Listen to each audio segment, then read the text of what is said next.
Jack Knight Winners, and this is Jack Frost University. $5 Walmart shirt. Yeah. Let's see if I can get that in there. This is one of my favorite shirts.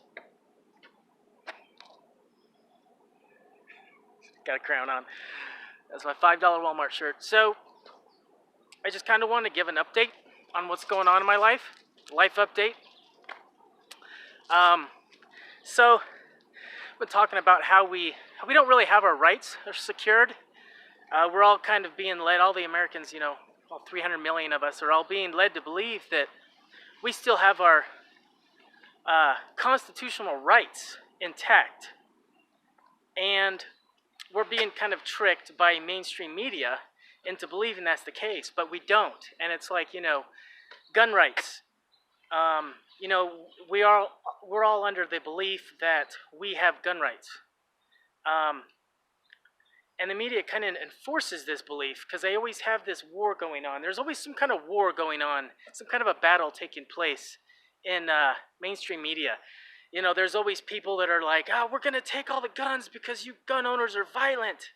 And then the other side, the Republicans, they stand up and then the NRA, National Rifle Association, they stand up and say, you're not going to take anything. We're going to keep our rights.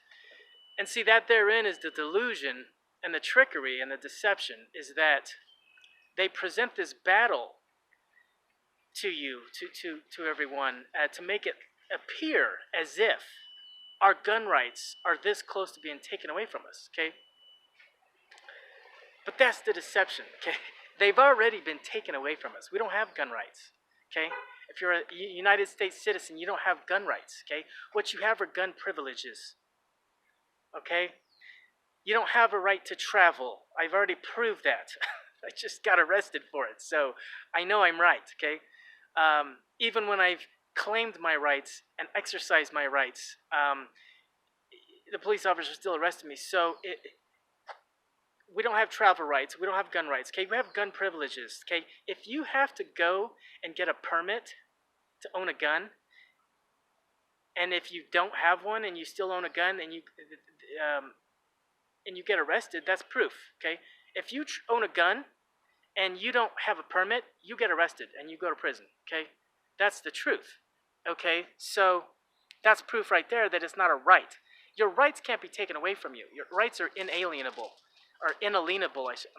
Inalienable. Okay, you can't lien your rights. But that's just clever deception, media mind control. Okay, we have no rights. So I'm exploring this possibility of this. You don't want to call it sovereign. The cops have been trained to handle that word. Okay, it's called secured party creditor. It's called being a creditor. And I don't even know if you want to be a creditor, because at that point you're receiving the benefits of the federal government. I don't know about that. So anyway, I'm trying to go back to the common law. A lot of people are doing this.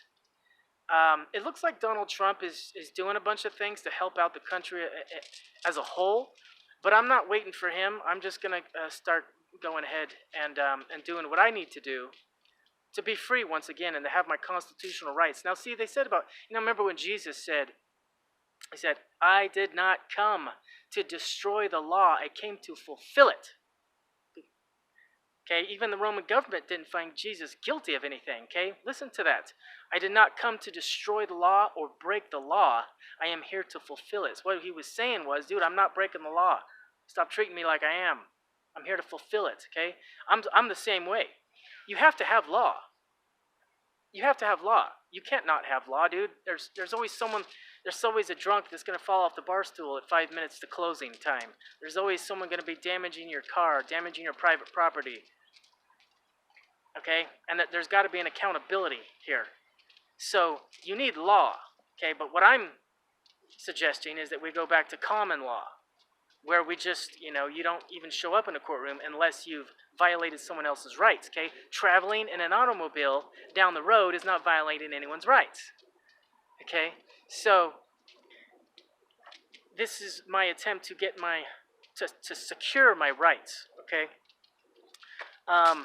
So, there's, and the whole sovereign thing. So it's, you don't want to use the word sovereign. It doesn't work out. People are trained to react violently to that word. It's called secured party. Okay. It's called being a state citizen as opposed to a federal citizen or a U.S. citizen. Okay, you don't want to be a citizen of the United States.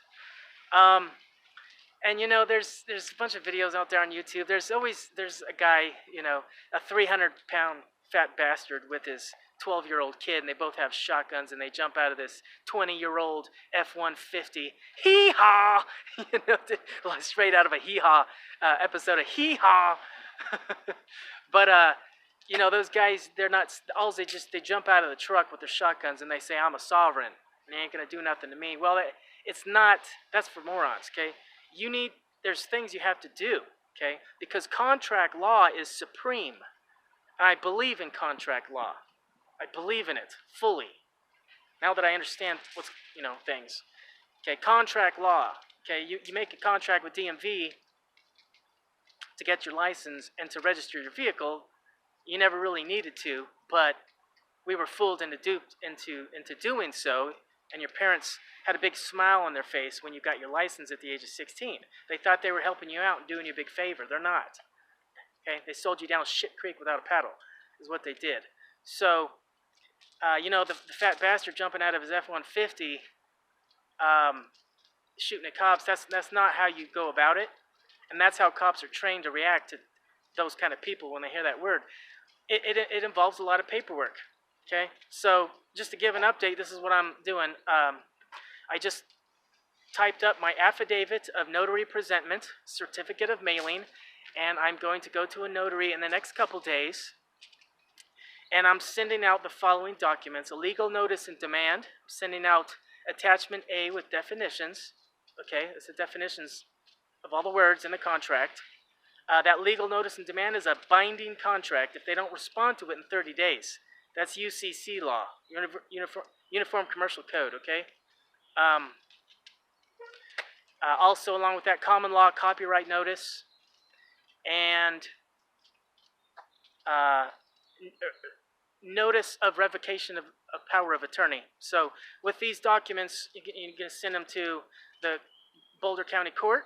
I'm going to send them to the Boulder Police Department, the Boulder County Sheriff's Office, Colorado Department of Corrections, Secretary of State. You send them all these, and what this does is, with the notary presentment, you have proof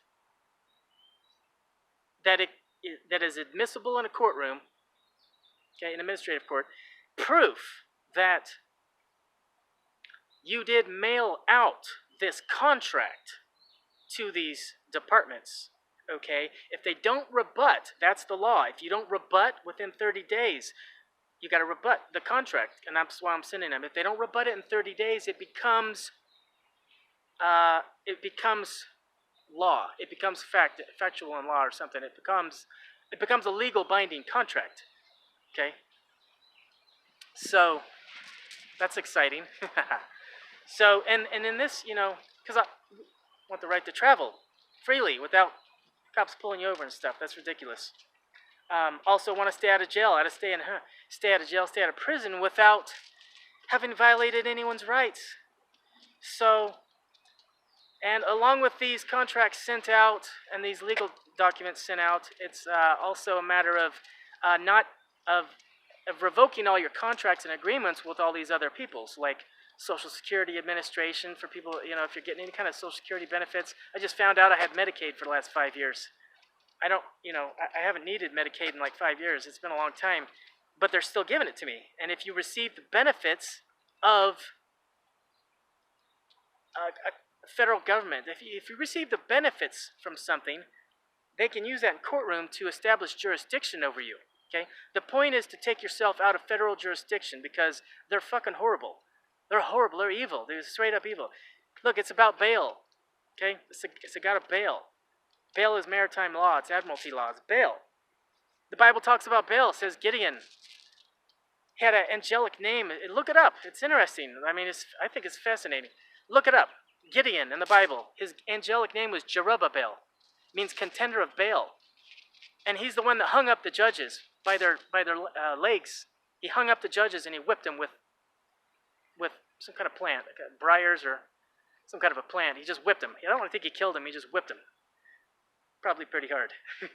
So, and so what is this guy's name? You know, Jerubbaal, contender of Baal, and he's going after judges. Okay, nothing's changed in 3,000 years. Listen to the phonetics. Don't focus on the spelling. Listen to the phonetics, because that's what sorcery and magic is about. It's about the vocal incantations, the sounds. And what were we dealing with 3,000 years ago? What does the Bible talk about? This is the reason why the damn thing was written to begin with. Okay? Baal. Baal, worshippers of Baal. They give money to Baal. They're paying money to Baal. Here, Baal, here's some money. Well, what is a courtroom? If you step into a courtroom, what does a judge do? Or a magistrate? What do? They post bail. And you have to pay bail. You have to pay bail. To get out of jail, you have to pay bail. Okay? They're still trying to...